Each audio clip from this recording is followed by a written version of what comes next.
programação para toda a família. Diversão, cultura, informação culinária e muito mais. Acesse pelo YouTube e Facebook.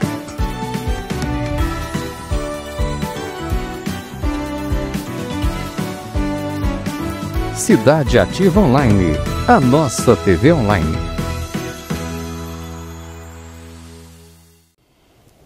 Boa noite a quem nos ouve. Boa noite, senhoras. Boa noite, senhores. Está no ar, sob o patrocínio da RB Marketing Político, mais um programa Direito do Povo.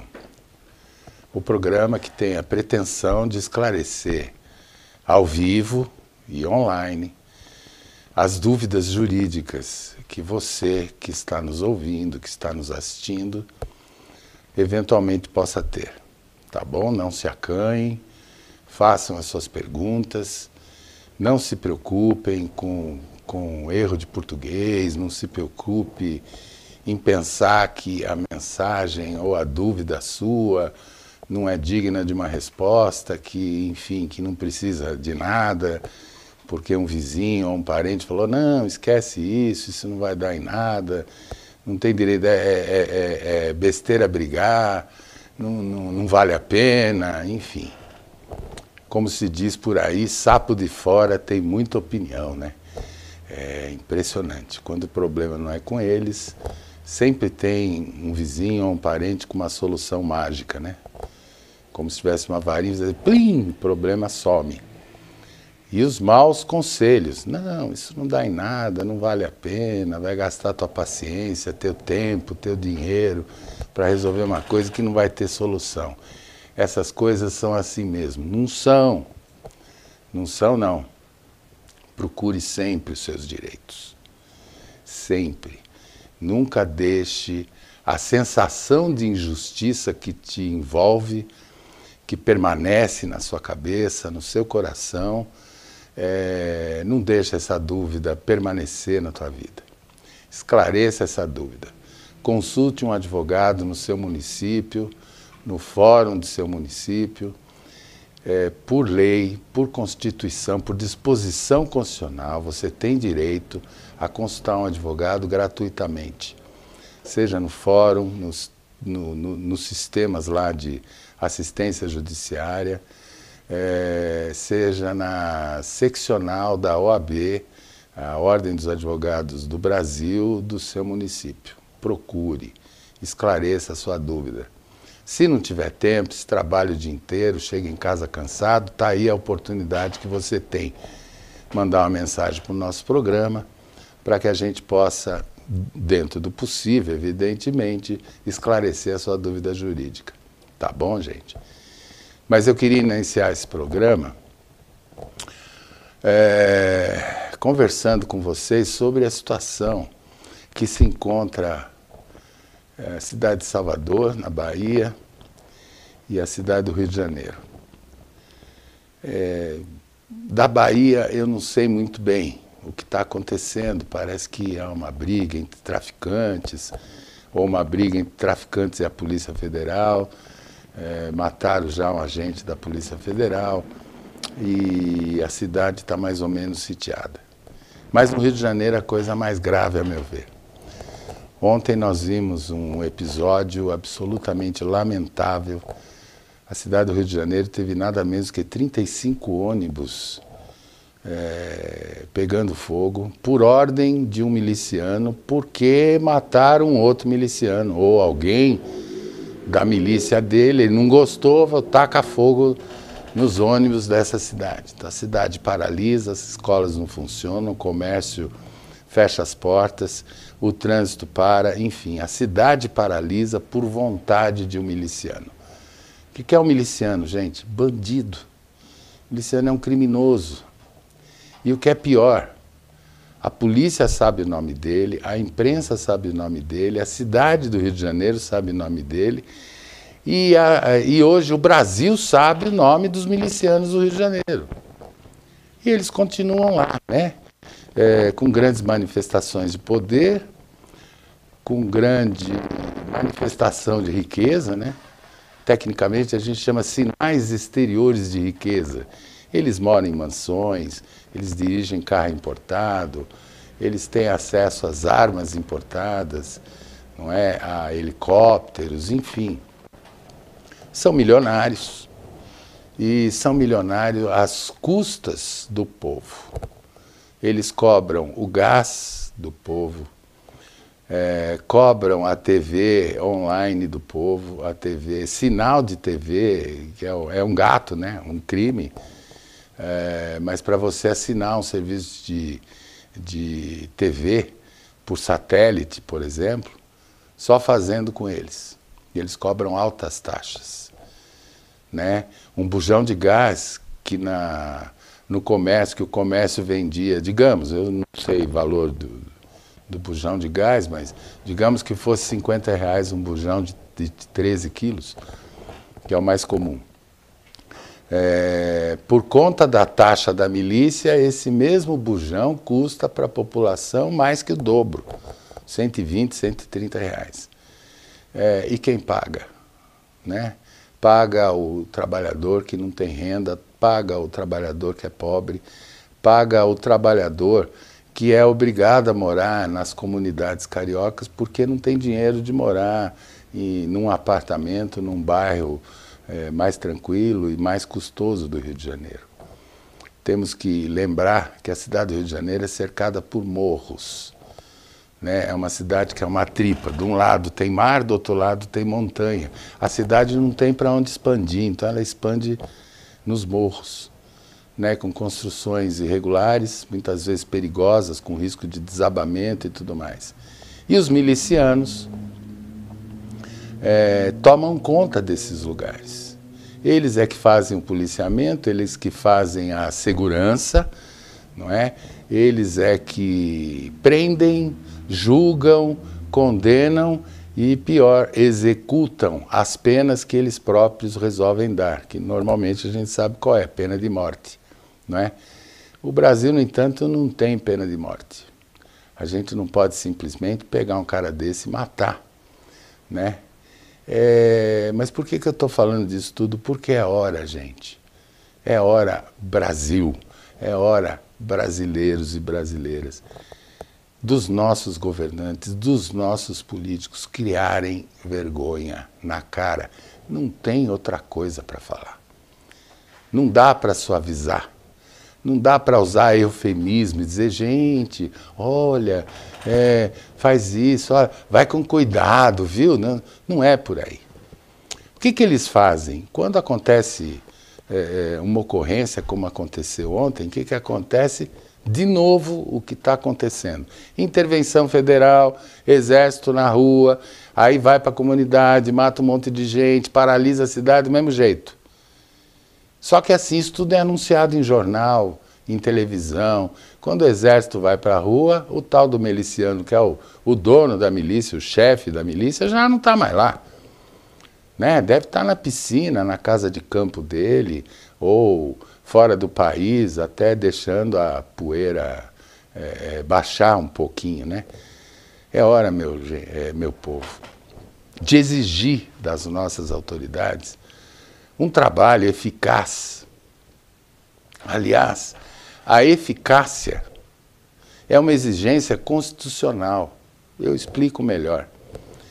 No artigo 37 da Constituição diz que a administração pública tem que agir com transparência, lisura, ou seja, probidade, ou seja, interpretando, honestidade, significa honestidade e eficiência. Não é? Dificilmente a gente vê algum órgão público realmente eficiente. Geralmente é aquela intrincalidade, aquele mar de burocracia que impede com que o cidadão comum faça o que tem que fazer. Uma simples certidão passa por quê? Por 43 setores diferentes da administração pública para sair uma certidão que devia sair na internet, né? Algumas saem. Se a pessoa tiver paciência e ficar 1h30 na internet pesquisando para saber como é que sai essa certidão. Mas voltando ao assunto.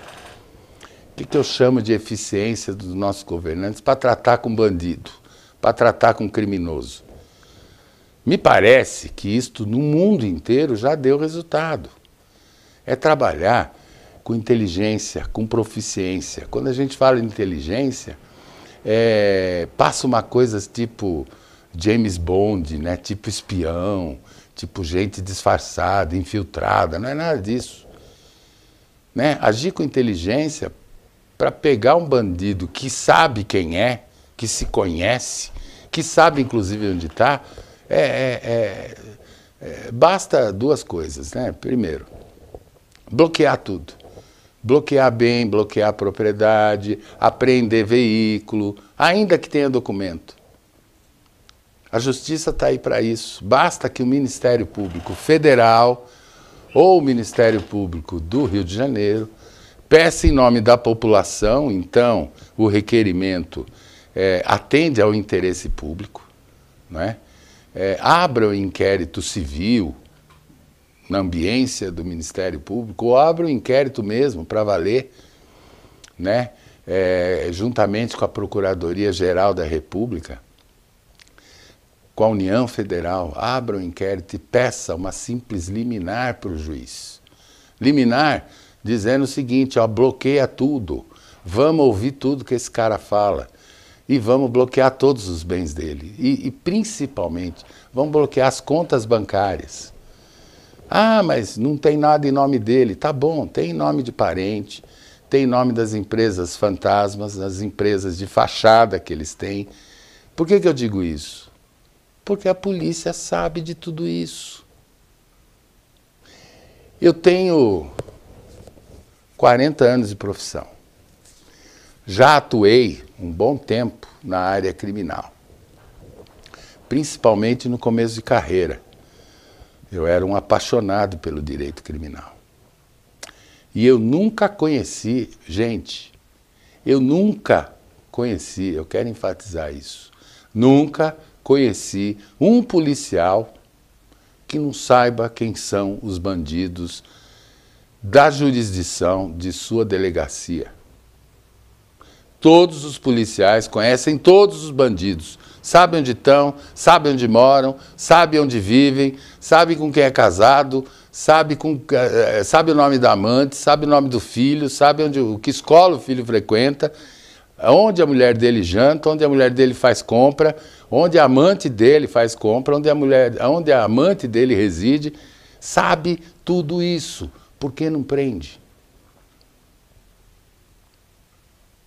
Então a inteligência tem que usar os policiais honestos, que são muitos, a esmagadora maioria da polícia brasileira é constituída de gente honesta, de gente que ganha pouco e trabalha muito. É fácil de ver. Um policial honesto, seja ele civil ou militar, ele ganha pouco, ele não mora bem, ele não dirige carro importado. Os policiais que são desonestos, ao contrário, não raramente você sabe até de falar bom dia para ele. Ele chega num carrão de quase 300 mil reais, ele usa corrente de ouro, relógio caro, não é? Celular desses de última geração. Esse é o policial corrupto. Mas não vamos nos ocupar dos policiais corruptos. Vamos, autoridades, usar os policiais que sabem desses detalhes todos, mas que não pode fazer nada. Por quê? Porque os seus comandantes, porque os seus superiores na Polícia Civil e na Polícia Militar, muitas vezes estão em conluio com os criminosos. Por isso que nada anda, por isso que a coisa emperra. Então é preciso realmente de uma força-tarefa. Ao invés de botar exército na rua, monta uma força-tarefa constituído de promotores de justiça estadual, procuradores da República, não é? Polícia Federal, faz um inquérito, pede para um juiz o bloqueio, tirando o dinheiro desse povo. Esse povo não vive, não. Eles não ganham salário. Bloqueia tudo. Pega o dinheiro desse povo. Isso não é difícil, gente. Eu não estou falando aqui, não estou falando em ficção. Não estou contando nenhuma novela, não. Tá bom? É hora de vocês, meu povo, iniciarem aí um levante pelas redes sociais. Pedir pelo WhatsApp, pelo Facebook. Faz um abaixo-assinado. Gente, autoridades, vamos trabalhar. Vamos realmente prender os bandidos. Tá bom, gente? É isso que eu queria. Lamentavelmente, eu fui impelido a começar o programa falando desse monte de coisa ruim para vocês. Mas vamos ao que interessa. Henrique Dias. Olá, Henrique. Obrigado aí pela sua participação. Eu vejo que novamente você entra em contato com a gente. Muito obrigado, viu? Boa noite, doutor Paulo. Meu tio teve um relacionamento durante uns 3 anos com uma moça bem mais jovem. Ela engravidou e ele disse ser o pai. Mas ela sumiu e não quer contato e não quer aceitar fazer o exame de DNA. Parece que ela tem vergonha de revelar para a sociedade, amigos, família. Ele quer fazer o exame. Se a filha for dele, quer participar da criação dela. Olha só, Henrique. Seu tio, em primeiro lugar, está coberto de razão. Segundo lugar, esse direito não é só dele, não. Esse direito é da menina, viu? Da recém-nascida, da criança. A criança tem todo o direito de saber quem é o pai. Pode ser que a mãe hoje, por vergonha, ou por princípio, ou por que motivo que tenha, não queira revelar o nome do pai, ou não queira dizer no cartório quem é o pai.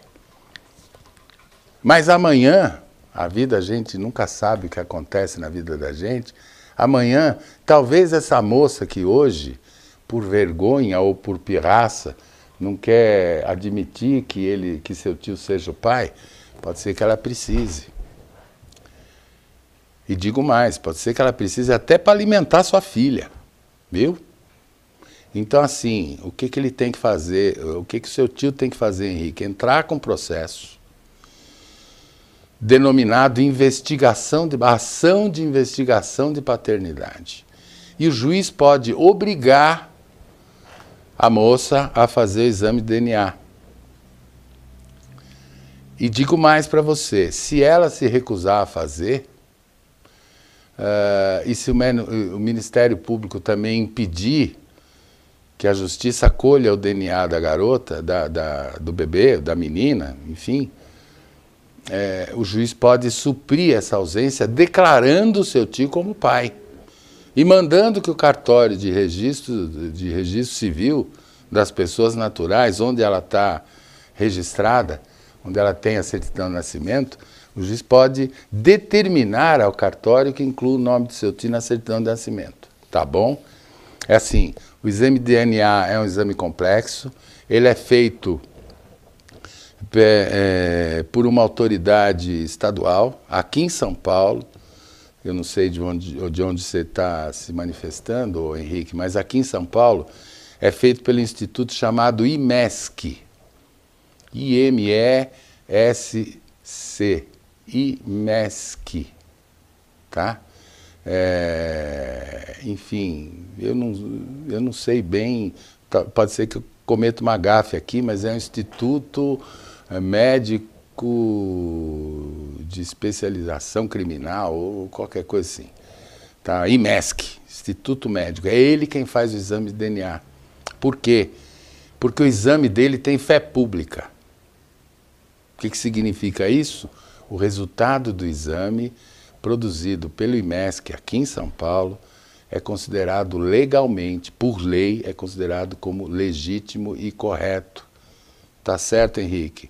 Então pode falar para o teu tio, procurar um advogado e ingressar com a ação de investigação de paternidade, tá? Basta que ele comprove este relacionamento, basta que ele dê para o juiz um mínimo de prova de que ele teve esse relacionamento e alguma prova que indique que essa suspeita que ele tem de paternidade seja legítima. Tá bom, Henrique? Espero ter respondido a contento, espero que você tenha entendido. Qualquer dúvida, manda de novo uma outra mensagem ou nos procure pelo WhatsApp, que eu terei todo o prazer do mundo em responder. Tá bom, Henrique? Muito obrigado pela pergunta. Stephanie Pereira, boa noite, Dr. Paulo. Estamos ao vivo em Portugal, assistindo o senhor. Parabéns pela sua programação. Beijos. Beijos, Stephanie. Também para você. Muito obrigado pela presença. E mais essa semana aí da cidade de Porto. Que bom, que bom, que bom que você nos assiste, que bom que o pessoal aí de Portugal nos acompanha com assiduidade. Muito legal isso. Lúcia Muso, boa noite, Dr. Paulo. Ótimo comentário, tudo isso está acontecendo no Brasil. Infelizmente estou assistindo o Pedralva, sul de Minas. Assistindo de Pedralva, sul de Minas. Tá. Por que infelizmente? Se você está nos assistindo, Lúcia, tá tudo certo, né? Infelizmente, por quê? Só se aí estiver chovendo mais que aqui. Só se aí em Pedralva esteja mais frio do que aqui, né? Mas eu garanto para você uma coisa, Lúcia. Seja que cidade for de Minas Gerais, principalmente o sul de Minas, a comida é muito boa, Lúcia. Aproveita. Se eu conheço um pouquinho de mineiro, de algumas cidades de Minas, e a família da minha mãe veio de Minas, nossa senhora, se tem uma coisa que mineiro sabe fazer é comer. E se tem uma coisa que família mineira sabe fazer é deixar a mesa posta, né? A mesa tá a mesa da cozinha na família mineira tá sempre posta. É bolinho, é queijinho, é pão de queijo, que não pode faltar, porque senão o mineiro tem infarto, né? Enfim, um docinho caseiro, né, Lúcia? Aproveita. Ellen Soares, boa noite, Paulo. Dr. Paulo, eu e meu pai sempre assistimos você. Beijos. Beijos, Ellen. Muito obrigado, viu? De novo aqui. Eu sei que você sempre nos assiste, porque você sempre manda mensagem pra gente. Eu fico muito contente por isso, viu, Ellen? Muito obrigado aí pela participação no nosso programa, tá bom? Vanessa Dickman. Boa noite, Dr. Paulo. Estava com saudade de assistir sua programação. Beijos de sua fã. Opa, tenho fã. Patrão, se você estiver me ouvindo, olha, eu tenho até fã, viu? Tá na hora daquele aumento, né? Tá na hora daquele aumentozinho do salário, mais gordinho, tá bom? Hein? Olha lá. Vamos lá, Vanessa. Muito obrigado, viu, pela sua participação. E eu percebo que você já esteve aqui várias vezes. Roberto Ferreira, olha lá, falei do patrão, né? Falando dele, já se manifestou. Falou tudo, meu irmão Dr. Paulo. Nossa segurança pública está cada vez pior. Abraços e bom trabalho. E do aumento ele não comentou, vocês perceberam isso? Por que será? Só o patrão consegue fazer isso. Ele fala sobre tudo com o funcionário dele, menos sobre salário. Impressionante isso. Acho que é vício de patrão, né? É tique, deve ser toque. Transtorno obsessivo compulsivo, ou seja, não posso falar de salário com os meus funcionários. É assim o negócio. Bruno de Lúcio, ótima programação, Dr. Paulo. Abraços. Obrigado, Bruno. Bruno, como eu digo sempre aqui, ele sempre participa do nosso programa. Muito obrigado, Bruno. Mas ele é concorrente nosso aqui, né? Porque ele pilota uma das programações dessa Cidade Ativa Online, faz um jornal muito legal, muito bom, e infelizmente eu nunca mandei recado na programação dele, felicitando e tal. Me perdoe por isso, Bruno, mas um dia eu vou lembrar e vou fazer meu comentário, vou participar do seu programa, tá bom? Muito obrigado mesmo, de coração, por estar aí nos assistindo. Camila Souza. Boa noite, Dr. Paulo. Já estou online com você aqui em Itapecerica da Serra. Obrigado, Camila. Obrigado mesmo, obrigado por estar nos assistindo. Obrigado por participar do nosso programa. Que bom que você também está online aqui junto com a gente, né? Muito legal isso. Muito bom ter essa participação de todos. Irma Monteiro, boa noite, Irma. Boa noite, você está bem? Está tudo bem com você? Muito legal, Irma. Um pedinho nosso aqui, quem estiver escrevendo ou quem nos escrever, manda um toque da cidade, do local onde você esteja, para a gente saber. Maria Brito, boa noite. Boa noite, Maria. Tudo bem com você? Já te vi por aqui, hein? Muito legal ter essa participação de todos.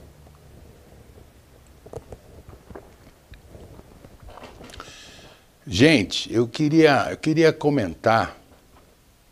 Opa, Lúcia, felizmente as coisas que estão acontecendo no Brasil. É verdade, Lúcia, tá um problema sério, né? Problema muito sério, esse negócio de segurança pública é assim, né? Brasileiro não tem sossego, vocês já perceberam? Vanessa Dickman, mas o seu patrão não te deu aumento ainda? Vou ter que ir aí. Pega seu patrão pela cueca. Ô Vanessa, não vou catar a cueca dele não, meu. Que é isso? Não sei onde ele anda, não sei o que ele come. Eu, hein, catar cueca de homem? Não. Obrigado, Vanessa. Obrigado pela força.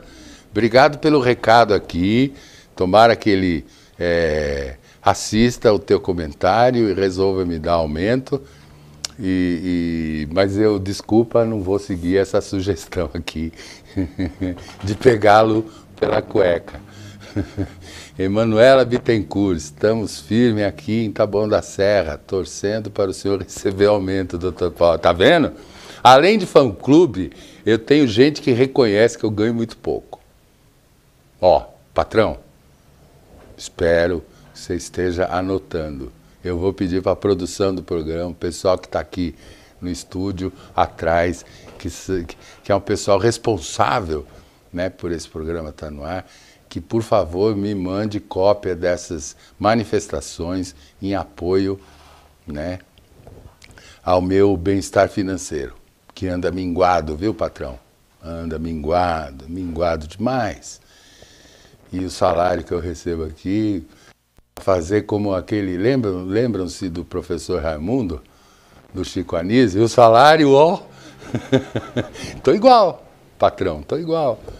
Manuela Bittencourt, Roberto Ferreira, ele vai dar sim, é gente boa. Obrigado, Manuela, significa que você conhece ele, viu? Então, por favor, se você conhece o Roberto, toque nele no particular, viu, no WhatsApp, faz aí um grande esforço aí para ele, quem sabe, né? Quem sabe a gente consegue, através desse programa, tocar o coração dele, né? Gente, estamos falando bastante aqui, mas o estúdio aqui, o ponto tá gritando na minha orelha aqui, que eu preciso botar o nosso comercial, porque a empresa do patrão precisa faturar, né, gente? E é o comercial quem faz essa TV faturar.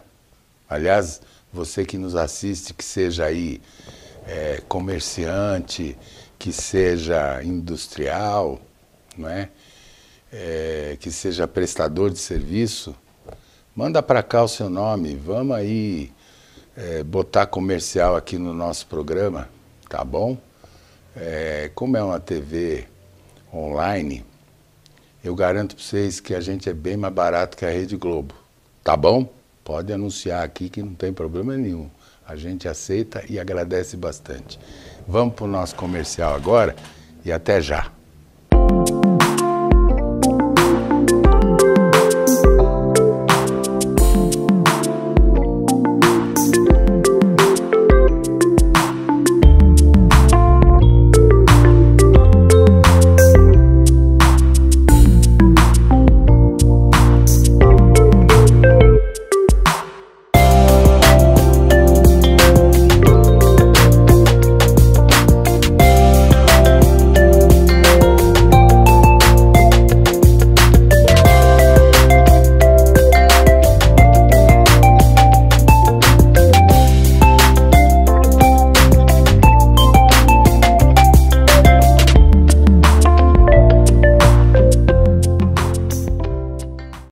Nós da Clínica Mesodonto estamos aqui para te atender da melhor forma.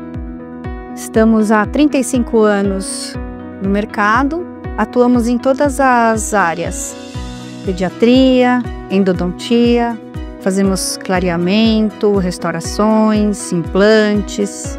Todas as suas necessidades vão ser atendidas aqui, com um tratamento humanizado, diferenciado, com conforto. Temos o diferencial de fazer cirurgias a laser, que não tem sangramento nem corte e uma recuperação muito mais rápida. Fazemos ortodontia com sistema Invisalign, fazemos frenectomias em bebês, todo tipo de tratamento que a sua necessidade requer. Temos 2 unidades, em São Paulo e na Granja Viana. Vem para Mesodonto.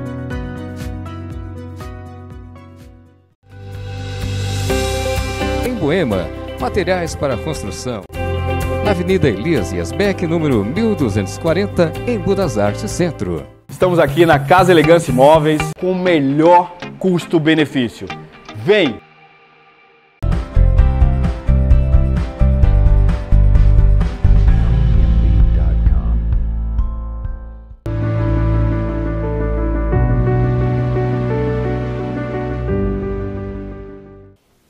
Olá, estamos de volta após essa pequena pausa e eu queria comentar um caso que apareceu aí pra gente.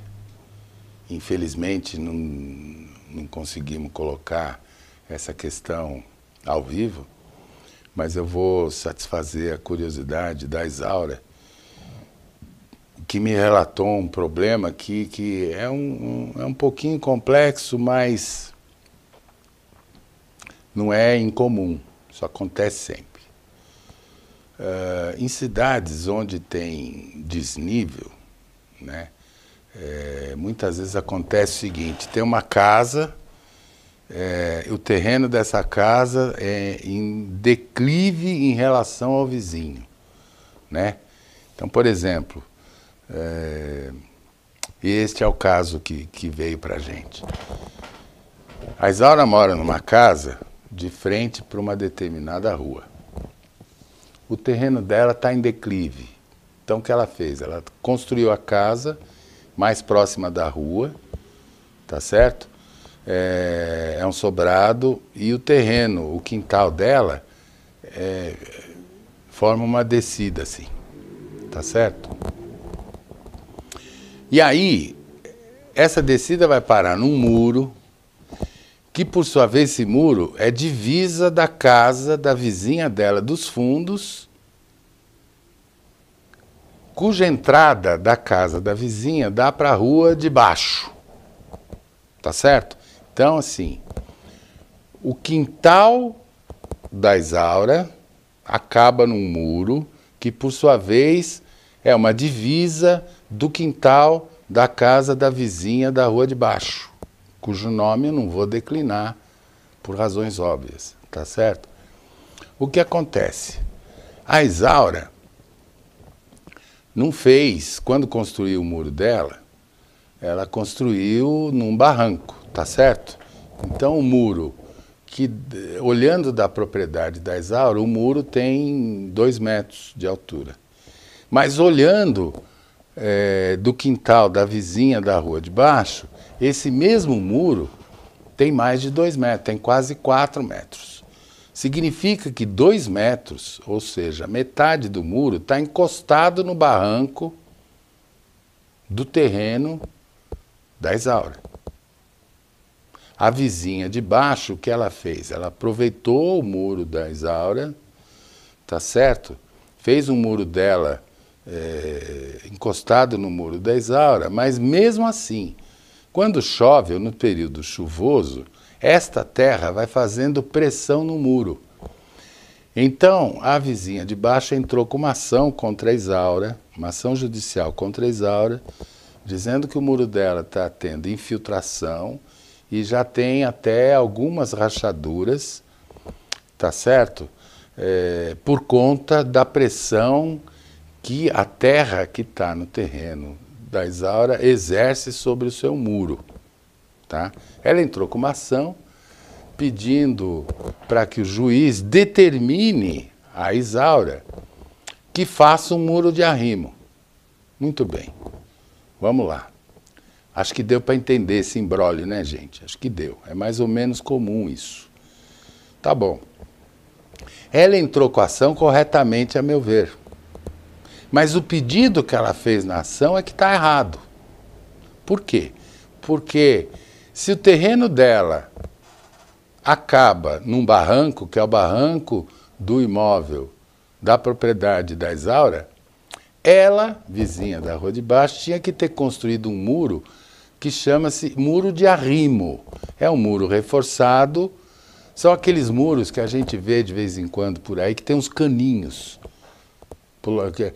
O cano é aparente, tem um buraco com cano, revestido de cano esse buraco, e ele fica aparente para fora do muro. Esses canos servem justamente para escoar a água, normalmente a água pluvial, ou seja, água de chuva, que infiltra na terra e não tem para onde escapar. Se essa água não tem onde escapar, ela começa a encharcar a terra expande, começa a forçar o muro, criar umidade, rachadura, etc, etc.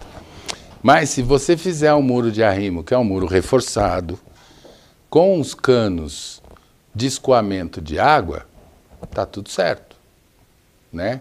Esse muro não estaria tão prejudicado. Ela fez a ação corretamente, mas o pedido dela deveria ser para que o juiz obrigasse a Isaura a construir um sistema de escoamento das águas pluviais.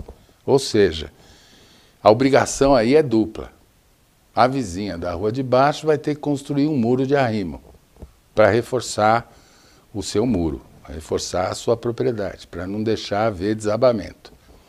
E, por sua vez, a Isaura tem que fazer uma canaleta, aquela canoinha, aquele, sei lá, um cano de cimento cortado ao meio, né, que forma assim uma canoa, com uma certa inclinação, para que as águas da chuva, em vez de parar no muro, caiam nessa canaleta e por conta da inclinação dessa canaleta, termine num buraco que se forma um ralo, para que esta água da chuva escoe. Desta forma, nem a Isaura, que já tinha essa obrigação quando construiu o muro dela, fazer essa canaleta para escoamento da água, vai ter prejuízo, e nem a vizinha da rua de baixo vai ter problema com o seu muro, que vai estar reforçado porque é um muro de arrimo. Deu para entender, gente? É assim, espero que vocês tenham entendido. É um negócio meio complicadinho, mas é comum, não é? Da mesma forma, isso acontece muito, sabe quando? Quando tem casa muito próxima uma da outra. Por exemplo, a casa vizinha fez um telhado e não botou calha nesse telhado. Então a água da chuva que escorre no telhado da vizinha, às vezes acaba caindo na vizinha do lado, né? E traz uma série de problemas, um monte de transtorno. Sujeira, né? Umidade, mofo. Isso não pode ser feito. Se tem vizinho do lado, tem que botar calha. Tá bom, gente? Se tem vizinho do lado e o muro não é alto o suficiente, você simplesmente não pode colocar uma janela, né, voltada para o vizinho. Nessa parte eu vou me fazer mais claro, vou explicar melhor para não ser taxado aqui de mentiroso ou de ensinar coisa errada. Vamos lá. Eu comprei um terreno e vou construir, tá? Do lado desse terreno tem uma casa já construída, com uma janela que dá para o seu terreno. Então você tem duas opções. Ou você constrói um muro alto o suficiente para não só separar as duas propriedades, como para impedir que a janela dela tenha visão para a tua casa, ou você constrói um muro normal, de altitude normal, 2 metros, sei lá, mas não constrói nenhuma janela, não coloca nenhuma janela voltada para a vizinha que já tinha casa antes de você construir, para não correr o risco de uma janela dar visão para outra janela. Deu para entender? São comuns esse tipo de reclamação. Muito comum, né? Isso chama invasão de privacidade. Isso chama violação da intimidade, muitas vezes. Né?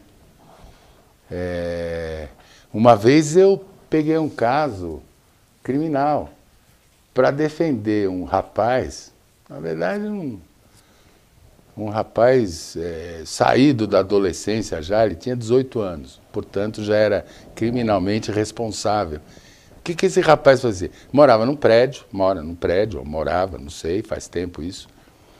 E o pai dele deu para ele uma luneta, para ele ver a lua. Lua, estrela. Imagina que tipo de lua e que tipo de estrela ele ficava vendo com a luneta. Evidentemente, prédios próximos, ele ficava vigiando a janela de prédios próximos, para ver se pegava algum namoro mais íntimo, alguma mulher tomando banho, se trocando, né? Esse tipo de coisa que é típico de adolescente. Só que alguém viu, não é? Um determinado dia, uma garota, uma mulher, percebeu que enquanto estava se trocando, ela olhou pela janela e viu no prédio, do outro lado da rua lá, um prédio distante até, havia um brilho assim. Falei, o que é isso, né? Tudo bem, ela fechou a cortina e tal, mas o marido dela tinha lá um binóculo. Ela pegou o binóculo e deu uma olhada na janela, de onde ela viu esse brilhozinho. E viu e deparou com esse rapaz com a luneta. Falou, olha só, esse rapaz está me vendo aqui trocando de roupa e tal. Em vez de ficar envaidecida, algumas ficam, né? O que ela fez? Ela ficou muito brava, falou com o marido falou com a polícia, que fez uma vigilância lá, não sei de que forma, e conseguiu pegar o garoto em flagrante olhando as vizinhas se trocando ou coisa assim. Né? Respondeu o inquérito, eu defendi e tal, ele não ficou preso, mas ele foi condenado, né? Foi condenado, teve que entregar cesta básica, fornecer cesta básica, e teve que fazer trabalho comunitário, viu? Então, tomem cuidado. Ingressar ou invadir a privacidade de alguém é muito ruim, muito desagradável. Traves Santana, boa noite, doutor Paulo. Parabéns pelo seu excelente trabalho. Obrigado, Traves. Espero que vocês aí de Angola estejam tendo uma noite tranquila, quente, porque aqui está meio friozinho, que não esteja chovendo. Tá bom, Traves? Muito obrigado aí pela tua participação. Bruno de Lúcio. Sei que o senhor é muito ocupado, mas quando puder, assista o jornal, eu vou ficar muito envaidecido. E dá risada, olha lá. E dá risada por quê? Talvez por causa desse envaidecido, que uma vez nós nos encontramos pessoalmente, ele deu risada do termo que eu utilizei, envaidecido, né? Mas pode deixar, ô Bruno, eu vou sim assistir o seu programa e vou fazer lá uma participaçãozinha, tá bom?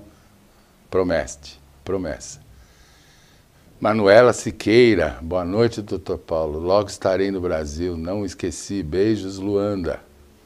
Beijos, Luanda, não. Beijos, Manuela. Ela está falando de Luanda. A Manuela é uma velha conhecida nossa aqui do nosso programa. Ela participou, e eu me lembro bem, no primeiro programa nosso. E ela quer a cidadania brasileira. Não é isso, Manuela? Eu sei que você não esqueceu e estou aqui esperando te conhecer pessoalmente. Tá bom, Manuela? Muito obrigado aí pela participação. Vicky, Buenas noches, Dr. Paulo. Olha só, bênção a todos, cumprimentos a todos da TV Online. Muito obrigado, Vic. Obrigado aí por estar nos assistindo aí do Chile. Dr. Paulo, ser advogado, também tem muitas histórias para compartilhar com as pessoas, é verdade. E ensinar as pessoas. Ensinar nem tanto, né? Mas, com certeza, é assim. Escritório de advocacia é uma coisa muito interessante. No começo da minha profissão, eu confesso que muitas vezes eu ficava apavorado. Hoje em dia eu já estou acostumado. Por quê? Porque o advogado, ele tem que... Muitas vezes ele tem que ser um pouco de psicólogo, um pouco de psiquiatra, um pouco de assistente social e um pouco de ouvinte, né? Tem gente que precisa desabafar.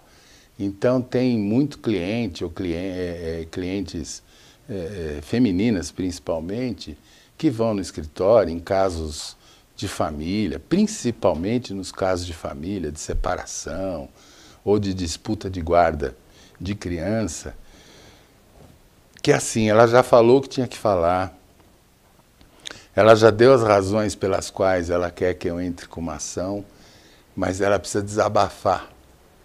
E, ao mesmo tempo, o advogado, além de ser absolutamente honesto com a sua cliente, honesto que eu digo é o seguinte: os advogados têm a obrigação de alertar os seus clientes sobre os riscos de perder a ação. É óbvio que o advogado não pode dar certeza do resultado da ação. O advogado pode prometer trabalho. A decisão cabe ao juiz. Ao advogado cabe o pedido para o juiz. O como pedir, o como este advogado faz o pedido para o juiz, o tipo de argumento que ele usa, o tipo de estudo que ele tem, é que vai melhorar a situação do seu cliente ao fazer o pedido.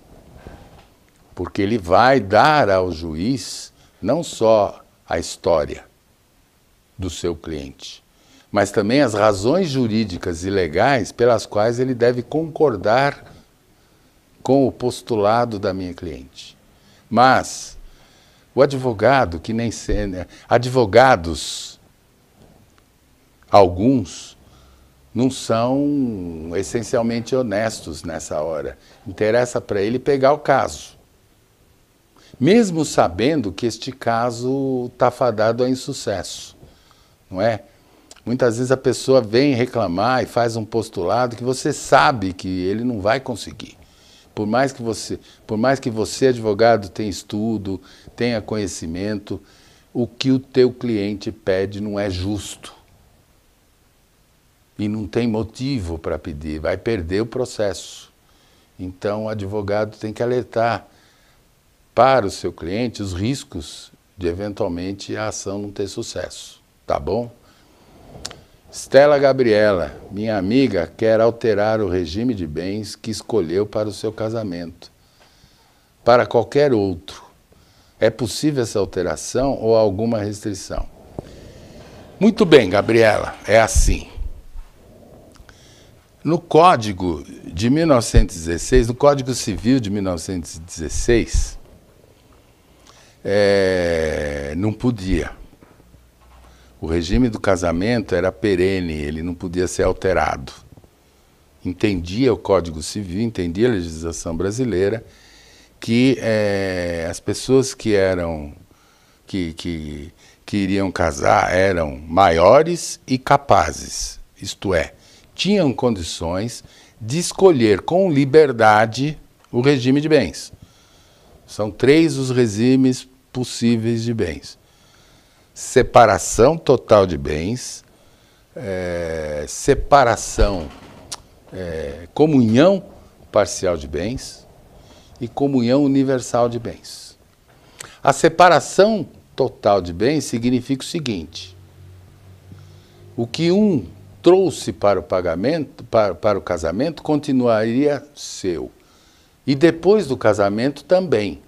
Ou seja, tudo que o casal for comprado tem que ser comprado conjuntamente com a participação de um ou de outro.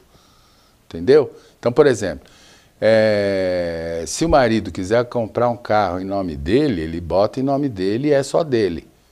Se, no entanto, ele quiser comprar um carro para dar de presente para a mulher dele, não pode deixar o nome dele. Se for presente mesmo, ele bota no nome dela. Se o regime for de separação, o carro pertence a quem tiver no documento do carro. Se o regime for de comunhão universal de bens, tudo,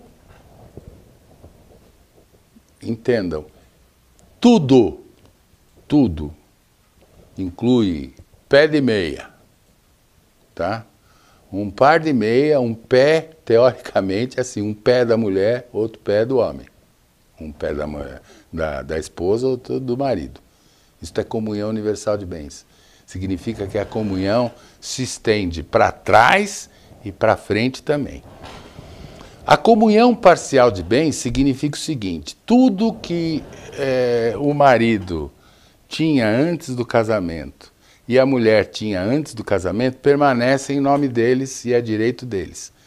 No entanto, tudo que for adquirido depois do casamento, o regime de bens, o regime de comunhão parcial de bens significa que esses bens amealhados durante o casamento vai ser dos dois. Muito bem.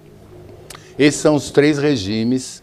Existe um outro, que é o regime de separação legal, obrigatória, né? Por exemplo, quando a pessoa tem mais de 60 anos, ou 70, eu não me lembro exatamente, mas já era 60, hoje é 70, eu não sei direito.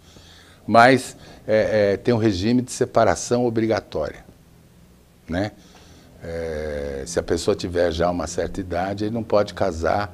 Ele pode casar, mas não pode fazê-lo sem o regime de separação obrigatória de bens. Muito bem. Esses são os tipos de regime de bens no casamento. O novo Código Civil, novo que eu chamo porque eu sou velho, mas esse novo Código Civil, ele vigora desde janeiro de 2001 ou janeiro de 2002. Eu acho que é isso. Ele foi promulgado em 2001, passou a valer em 1 de janeiro de 2002. Neste código atual, Código Civil, é possível sim a alteração do regime escolhido pelo casal.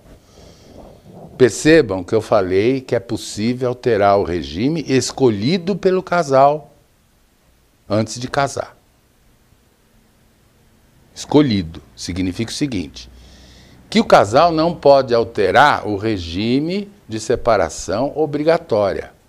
Regime de separação legal, esse não pode ser alterado. Tá? Mas o contrato que fizeram, porque apesar dos pesares, o casamento é um grande contrato, gente. A gente só se dá conta disso na hora de separar. Aí a gente tem certeza que era mesmo um contrato. Mas assim, se ambas as partes, isto é, se marido e mulher estiverem de acordo, o regime do casamento, o regime de bens no casamento, pode ser alterado. Tá bom? Para qualquer outro, não sei, Estela, aí precisa depender desse qualquer outro e depende também de qual regime de bens do casamento dessa sua amiga. Mas é possível alteração? Sim. Há restrição? Também sim, também é verdadeira. Algumas restrições legais, tá? Uma delas é desacordo de uma das partes, né? Não é porque o casal vem brigando ou vem se desentendendo que vai alterar o regime de bens, né? Isso não é motivo, tá certo? Também não é porque, enfim, eu vou passar a ganhar muito, sei lá, seja o motivo que for. Se for um motivo mesquinho e a outra parte não concordar, vai ser difícil. Mas se o casal estiver de acordo e quiser alterar o regime de bens, é possível sim, Estela. Tá bom? Cada caso é um caso, né, Estela? Então é bom consultar um advogado antes, tá? Procura a gente aí no telefone que aparece na tela ou manda um WhatsApp pra gente que a gente esclarece. Tá bom, Estela? Débora Costa. Aqui em Budas Artes, está no mesmo sistema do Rio de Janeiro, doutor Paulo. E quem quer trabalhar não consegue. Nós fazemos a prisão e os juízes soltam. Débora, é assim. Teve um caso, a coisa não é bem assim que o juiz solta. A polícia prende, o juiz solta. Não é bem assim, tá? Ainda que seja um bandido, né? Ele tem lá os seus direitos constitucionais. O juiz solta ou porque o Ministério Público não trabalhou direito, né? E não soube fazer a denúncia, ou porque o advogado desse criminoso, desse bandido, é bom, ou melhor, vamos dizer assim, melhor do que o promotor de justiça. Normalmente a culpa é do Ministério Público. O juiz tem que aplicar a lei, né? Mas há casos em que o juiz evidentemente soltou por algum favor. Nós temos atualmente aí, há poucos dias, acho que faz alguns dias, 3, 4 dias, não sei, que um juiz, eu acho que foi da Bahia, soltou, botou na rua o principal traficante da Bahia, o chefe do tráfico da Bahia, sob o pretexto de que esse camarada tem um filho com necessidades especiais e precisava do pai para cuidar do menino, do garoto, tadinho dele, né? E o juiz soltou. Sendo que esse juiz, não, é mais grave, porque é um desembargador do Tribunal de Justiça da Bahia. Mais grave ainda é que o Ministério Público que fez essa queixa comprovou que este mesmo desembargador negou a soltura, negou o alvará de soltura para um caso semelhante de uma pessoa que tenha cometido um delito de pouca gravidade. De pouca gravidade. Então, assim, nem tanto ao céu, nem tanto à terra. Essa é a primeira coisa que eu queria falar para você, Débora. É verdade? Muitas vezes é verdade. Mas o que está oculto atrás disso? Né? A porcaria de trabalho que o Ministério Público fez. Se a denúncia não for bem feita, ou se o inquérito correu à revelia da lei, ao arrepio da lei, sem atender rigorosamente os direitos constitucionais, individuais, daquele cidadão, seja esse cidadão criminoso ou não, se o Ministério Público trabalhou errado, o juiz tem o dever de soltar. Basta que o advogado dessa pessoa indique ao juiz que os direitos dele foram violados. A lei manda o juiz soltar. O juiz não tem a faculdade de soltar, né? Porque o juiz não solta quando quer, ele solta quando a lei manda soltar. Tá bom? É assim. É complicado isso, viu? Complicado mesmo. Mas tem casos e casos, tá bom? Maria Brito, uma pura verdade. Bom, Maria, é isso que eu estou dizendo, né? Em toda profissão tem mau caráter. Tem mau caráter no Ministério Público, que muitas vezes não faz a denúncia contra o criminoso também porque recebeu propina. Isto é, ele faz uma acusação deficitária, faz uma acusação flagrantemente pobre, né? Tecnicamente errada, porque se ele sabe por quê? Ele vende esse serviço, porque ele sabe que se fizer uma acusação muito fraquinha, ou que desrespeitar flagrantemente um direito constitucional do cidadão, o juiz vai soltar. Também tem juiz, a exemplo desse desembargador baiano, que solta com algum favorecimento. Não sei o que foi. O que vem na cabeça da gente é dinheiro, obviamente, é a primeira coisa que vem na cabeça da gente. Mas que ele soltou de caso pensado, soltou. Foi negociata? Certeza que foi. Tá? Mas dizer que o juiz solta genericamente não é bem assim. Não é bem assim, não. A lei existe para todos. Ninguém é diferente na lei. A lei serve com igualdade para todo mundo. E os direitos constitucionais, os direitos pessoais, os direitos individuais são inegociáveis e irrestritos. Por mais facínora que a pessoa seja, ele é um cidadão brasileiro e ele tem direitos constitucionais que precisam ser observados. Se essa inobservância dos seus direitos vai levá-lo à rua, isto é, vai obrigar o juiz a soltá-lo da cadeia ou não, isto é outra história. Isto depende da análise do caso, da análise do processo, dos fatos processuais. Tá claro? Então, assim, não acusem indiscriminadamente o juiz de soltar. Porque o outro lado também é verdadeiro. Vocês falam muito disso. A polícia prende, o juiz solta. Mas e quando a polícia prende injustamente? Porque quer? Prende para disfarçar a própria arbitrariedade. Né? Muitas vezes a polícia, de graça, a gente tem visto isso na televisão, principalmente a polícia militar, quebra a pessoa.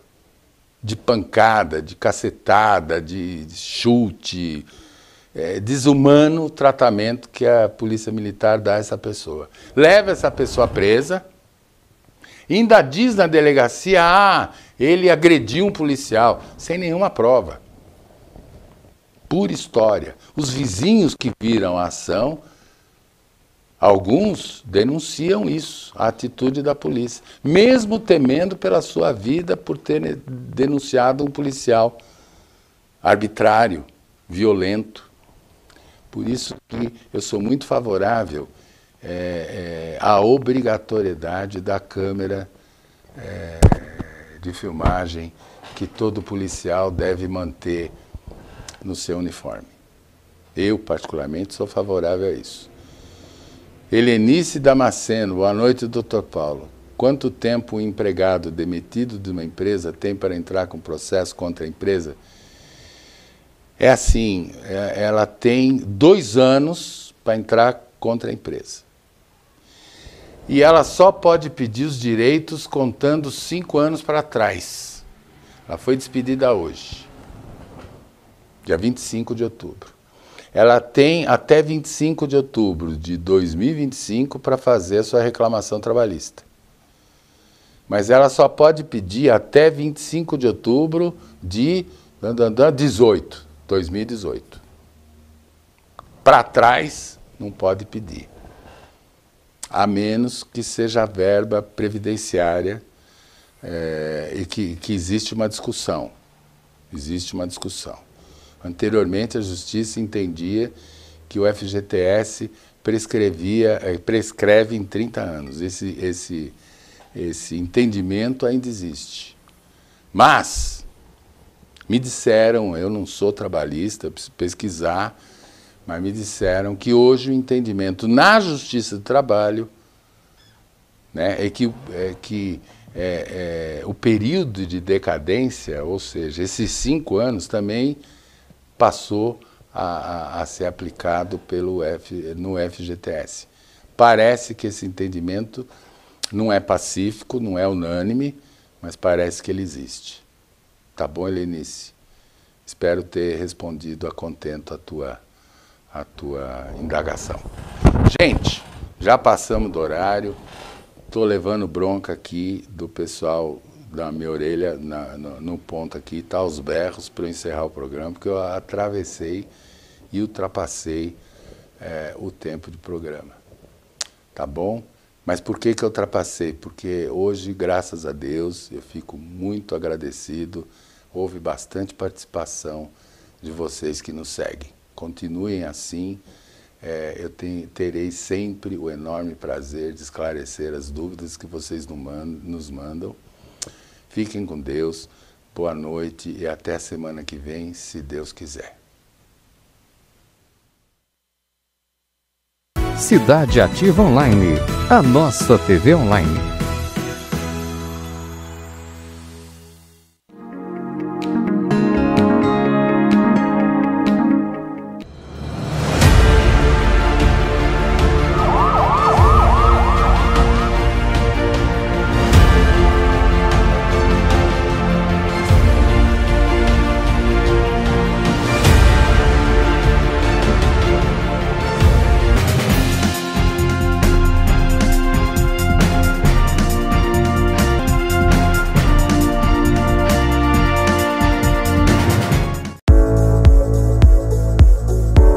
Meu nome é Paulo Bonadias, eu sou advogado militante há 43 anos. A grande maioria tem muito pouco. São muitas as questões. Se pode registrar o filho em nome só da mãe. Essa burocracia aqui no Brasil tem que terminar. A hora do sucesso. E meu amor é imenso. A falar de amor. Olá pessoal do Japão Show. Estamos trazendo o Japão mais perto de vocês. Arigatou gozaimasu. Yoroshiku onegai itashimasu. Então vem, que eu tô apaixonado, que eu tô desesperado, pensando em você.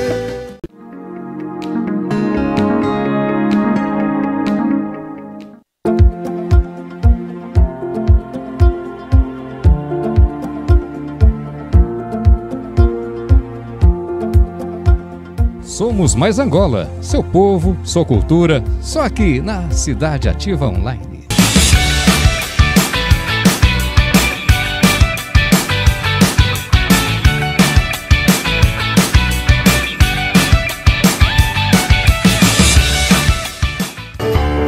Well, it's one to the preacher. Let me say I do. Leave me. Eu agradeço mais uma vez essa oportunidade.